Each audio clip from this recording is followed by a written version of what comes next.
La fotografía nocturna es sin duda uno de los temas más sencillos y a la vez más espectaculares que nos ofrece la fotografía. Aunque es muy valorado por los aficionados, curiosamente se practica muy poco.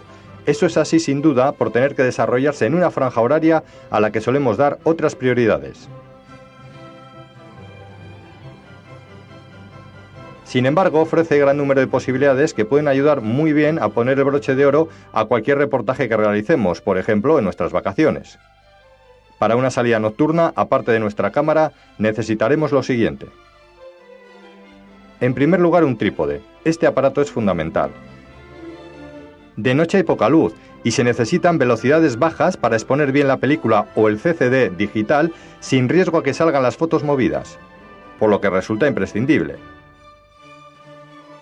Hay dos elementos que definen a un buen trípode, la solidez y la altura. La solidez viene dada la mayoría de las veces por el peso, aunque esto no guste, un trípode tiene que tener cierto peso para lograr una buena estabilidad. Y la altura para trabajar con comodidad y con garantías en otras situaciones menos habituales que se nos puedan presentar. A la hora de colocarlo, cuanto más separadas estén unas patas de otras, más estabilidad tendrá. Hay trípodes de zapata fija y trípodes de zapata suelta. Estos últimos, además de ser más cómodos a la hora de instalar la cámara, te permiten mucha capacidad de movimiento para situaciones inesperadas. Es muy importante asegurarnos que el trípode que compremos tenga zapata de recambio, ya que si se nos pierde nos quedaríamos sin poder utilizarlo, y que ésta se atornille a poder ser por medio de una pieza metálica, no de plástico. La sujeción será mucho mejor. Esta es una de las cosas importantes que hay que hacer, ajustar muy bien la cámara en la zapata. Para ello utilizaremos una moneda o similar. Si no lo hacemos así, nos ocurrirá esto. Y de nuevo, estaremos perdiendo solidez. Si se produce una situación inesperada de viento y nuestro trípode no es muy pesado, un buen truco consiste en amarrarle la mochila en la cruceta de las patas y así de esta forma tendrá más firmeza. A la hora de posicionarnos, para evitar tropezar con él, lo haremos en la mayoría de las ocasiones colocando una de sus patas por delante. De esta manera tendremos también más libertad de movimientos. Hay que evitar subir su cuello demasiado. Esto, además de ser poco natural, hace que pierda estabilidad, pues separamos mucho la cámara de la cruceta, que es donde se halla toda la firmeza del trípode. Aparte de la manivela de alzado para subir y bajar la cámara, como hemos visto, en un trípode hay otras piezas fundamentales. La rosca de giro de 360 grados,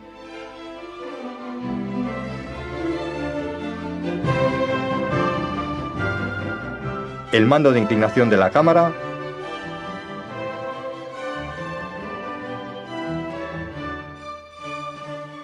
y la palomilla de toma horizontal o vertical.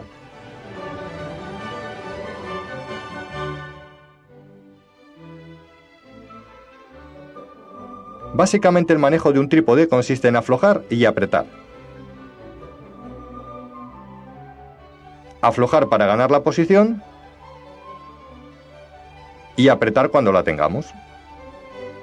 Ambas cosas son muy importantes porque si movemos uno de los mandos sin aflojar, es decir, si lo forzamos, haremos una holgura en el trípode y su firmeza ya no será la misma. De la misma forma, una vez tengamos ya el encuadre, cerraremos bien todas las válvulas para que tenga de esta forma más sujeción.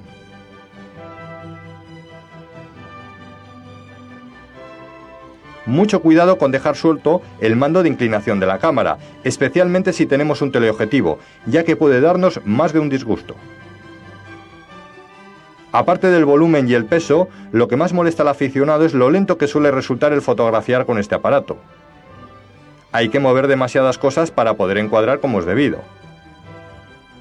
Atención a esto, si mantenéis floja la rosca de giro de 360 grados y la del mando de inclinación de la cámara hasta encontrar la posición, veréis cómo resulta mucho más cómodo y agradable de manejar. Además del trípode, hay otra serie de cosas que harán este tipo de salida más amena y variada. El flash, un cable de disparo, un filtro azul, otro de estrella, algún filtro reductor de luz y, por supuesto, película de 400 ASA si tenéis cámara analógica. Si tenéis digital, bastará con posicionar el dial en este valor. A la hora de medir la luz seguiremos las indicaciones de nuestro fotómetro. La cosa no tiene más misterio, aunque aquí el sobreexponer la imagen no hará que se queme esta, sino que nos descubrirá un aspecto muy curioso de este tipo de fotografía. Si fotografías paisajes a la luz de la luna o escenas que no están directamente alumbradas por farolas, es posible que necesites exponer más de esos 30 segundos, que suele ser la velocidad más lenta que ofrecen los fabricantes de sus cámaras. Entonces no tendrás más remedio que buscar la velocidad siguiente, es decir, la famosa B o bulb, como indican algunas cámaras, y que te permitirá exponer tu CCD digital o tu película fotográfica incluso durante horas si quisieras. Recordemos que en esta posición el obturador, cuando apretábamos el disparador y lo manteníamos apretado con el dedo o utilizando un cable de disparo para más comodidad, permanecía abierto hasta que lo soltábamos, metiendo mucha luz a la cámara. ¿Pero cuánto tiempo hay que tener abierto ese obturador si la cámara ya no me lo indica? Para saber esto necesitamos hacer lo que se llama un cálculo de la exposición. Veámoslo con un ejemplo. Supongamos que al ir a fotografiar una escena nocturna, colocada en la cámara la sensibilidad de 400 ASA y tras poner el diafragma e ir a ajustar la velocidad, el fotómetro nos indica que 30 segundos de exposición no es suficiente. Haremos lo siguiente. Variaremos el ASA en nuestra cámara y colocaremos la sensibilidad más alta que tengamos, aunque no tengamos intención de hacer la foto a dicha sensibilidad. A ese ASA tan alto, la cámara no tendrá problemas en darnos un valor de exposición para la velocidad. Haremos la siguiente relación. Si a 1600 ASA y f5.6 me da 16 segundos de exposición, a 800 ASA y f5.6 me dará 32 segundos de exposición. Es decir, si reduzco a la mitad la sensibilidad, tendré que doblar el tiempo de exposición. Con esta regla de 3, a 400 ASA y f5.6 tendré que dejar el obturador abierto 64 segundos, el doble del tiempo anterior. De esta forma tendremos el tiempo exacto y nuestra exposición será más precisa. Si en cambio fotografiamos el paisaje urbano de nuestra ciudad, el fotómetro no tendrá problema en indicarnos la exposición correcta, pues las luces de las farolas, edificios y demás le guiarán sin problema. Lo que ocurre es que como la luz se concentra en unas zonas, estas se expondrán bien, mientras donde no llegue esa luz, como el cielo o los edificios sin iluminar, quedarán totalmente negras. Esto dará imágenes con mucha fuerza, pero quizás excesivamente contrastadas. Sobreexponiendo la escena, tanto por el diafragma como por la velocidad, romperemos este contraste y descubriremos cielos y demás zonas que las anteriores fotografías ni siquiera daban la más mínima muestra de ellas. De hecho, con una buena sobreexposición de 3 o 4 puntos podemos incluso conseguir que la escena parezca de día. En una salida nocturna es muy interesante jugar con el fotómetro de esta manera. Al encuadrar la escena de noche hay que tener especial cuidado también con la luz de las farolas. Si las colocamos en un borde de nuestra fotografía, darán un molesto efecto de destello o flare. Las luces de la ciudad suelen dar tonos amarillentos en nuestras fotografías, debido de nuevo al desfase de la temperatura de color. Sin embargo, dan un tono de calidez que resulta muy grato y rara vez se corrigen. Si tienes cámara analógica y deseas hacerlo, utilizarás para ello el filtro azul que te permitirá tener una reproducción más exacta de los colores de la escena, aunque también algo más fría.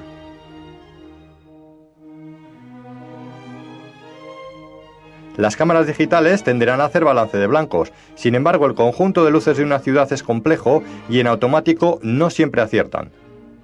Lo mejor es variar el ajuste de tu balance de blancos, poniéndolo en otra posición y comprobar los resultados a ver si son de tu agrado.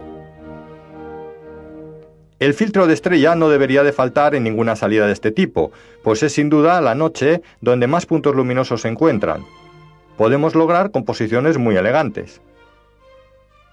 Si te lo has olvidado y te gusta el efecto que produce, prueba a diafragmar, es decir, cerrar el diafragma y observarás, especialmente en las farolas, que el efecto que se consigue es muy similar. El momento ideal para empezar una salida nocturna no es la noche, sino el espacio de tiempo en el que, sin haber anochecido todavía, comienza a encenderse la iluminación artificial del lugar y se produce un cruce con la luz natural del final del día. Son momentos en los que se pueden conseguir imágenes muy espectaculares. por lo que no debes olvidar que las salidas nocturnas deberás comenzarlas curiosamente de día. También es muy interesante comenzar una salida nocturna después de un día de lluvia o tras haber regado la calle el servicio de limpieza de nuestra ciudad, pues con el pavimento mojado, la calle refleja en el suelo todo tipo de luces y puntos luminosos, llenando de reflejos y color nuestras imágenes. Cuando se fotografía de noche, en sí resulta divertido, por lo poco habitual de la situación. Sin embargo, incluso aquí es interesante ser creativo también. En la noche se pueden llevar a cabo unas técnicas que harán más sorprendentes aún nuestros reportajes.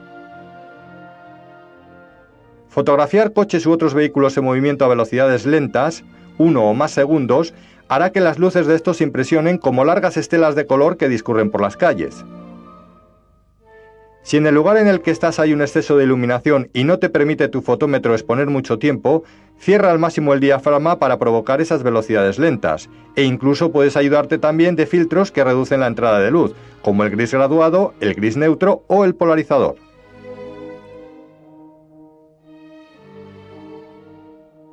Moviendo el zoom de tu objetivo mientras se realiza la fotografía, se consiguen espectaculares imágenes con aspecto tridimensional.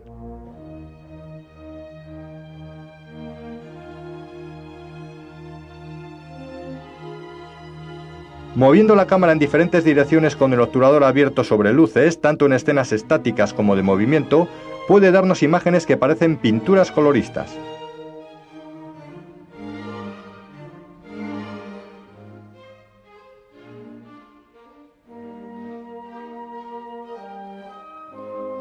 Aquí movimos la cámara en círculo sobre la luz de una farola. Los conciertos musicales y eventos similares se fotografían con flash.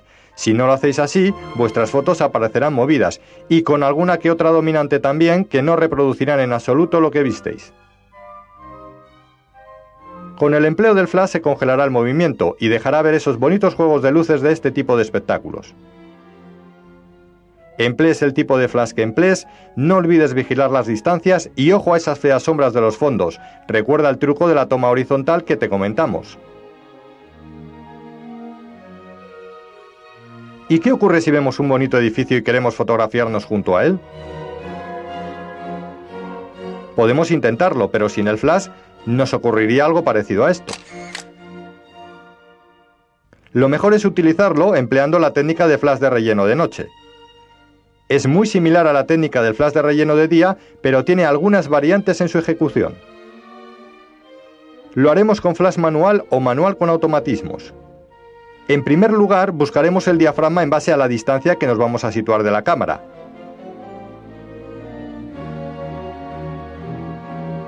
Con ese diafragma colocado ya en la cámara, mediremos el fondo que vamos a poner a nuestra fotografía hasta que nuestro fotómetro nos diga que está bien. Como nos pedirá una velocidad más lenta de la de sincronización, no tendremos problema.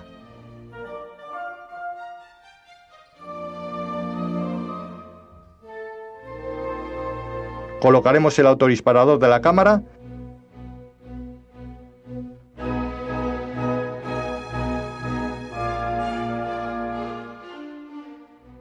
Tendremos mucho cuidado de no movernos, incluso algún segundo después de que salte el flash, y comprobaremos la fotografía. Si ves que el flash es demasiado evidente en la toma, no olvides hacer otra foto cerrando un poco más el diafragma para que su luz parezca más natural. Recuerda que esto era importante.